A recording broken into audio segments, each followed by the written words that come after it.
Vivek Ramaswamy, I think his net worth is around $500 million or whatever. He not only starts a venture capital firm to compete with ESG to oppose it, he's trying to run for president. I'm like, this guy's outright like, I'm going to put, like Elon Musk, we're going to throw it all respect to him, and he's a fighter. I love it. I'd vote for him. I'd vote for him 100%. Listen, no joke. Like, he is a better version of Andrew Yang. Okay? I agree. Yeah, he's on steroids. He's on steroids. He's Andrew Yang on steroids. Yeah, like, you know how Andrew Yang, I'm an entrepreneur. We're like, how big was your business? Have you had an exit? But I'm an entrepreneur. We're like, okay, cool. That's great. This guy's made money. How did you make your money? What did you do? All this stuff. Vivek's like, no, I built a multi-billion-dollar, bio, da-da-da.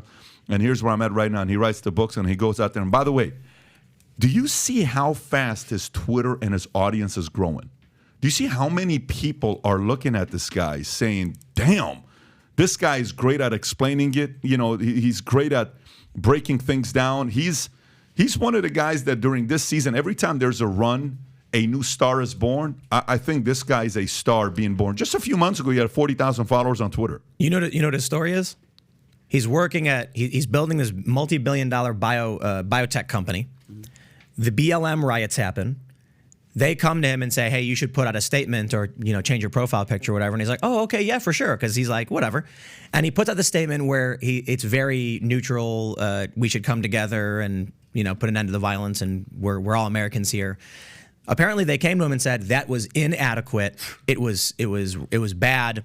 And then within a month, he had board members resign. I'm probably ruining the story to a certain degree. He told me the story.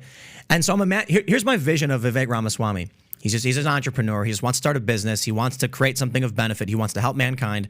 And then he starts getting beaten over the head by this woke ESG corporate garbage that costs his business money and friends. And he didn't even do anything. He actually agreed with them, but not enough. I think what they did was they went to a guy of tremendous intellect, means, and capability, insulted him and spat in his face, and then he just wiped it off and said, you've declared war. I love what he's doing. Yeah, it's so good. By the way, whether he does anything in this one or not, I hope he doesn't go away. Me too. He is the kind of guy that the opposition doesn't want to debate because he's super brilliant, sharp, history, and made money, and is an entrepreneur, and he's got a background, immigrant family story, all of that. The profile is an anomaly, okay? And he knows how to deliver the message properly. Hopefully he gets more attention and momentum. And not just that, he's I had him on my show, the Culture War podcast, which is a new Friday show I'm doing. And he's sitting there and he goes, you know what? I probably shouldn't say this. I'm going to get in trouble. There's got to be some civic requirement for voting. And he talks about various ideas. One of the ideas that we like to talk about is service guarantees citizenship. It's an idea that is a reference to Starship Troopers. In this story, if you want to vote, you have to give 2 years of service to the community in some fashion. Either it's not necessarily military service. It could be, working in a library or something. Don't get Pat started on who he thinks should vote.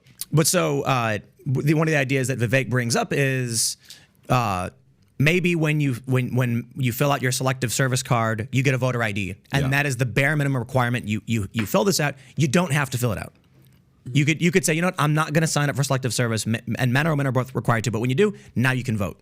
There's got to be some standard. I'm like, that's a particularly brave thing to say if you genuinely believe it. I think when he was talking to me in an open format, just what he wants to do, why he wants to do it, it felt real, it felt genuine. I could feel the emotion of, I'm like, they figuratively spat on this guy who and now he said, then I will return fire. I will go to war with you. And he's speaking about what he genuinely thinks and believes.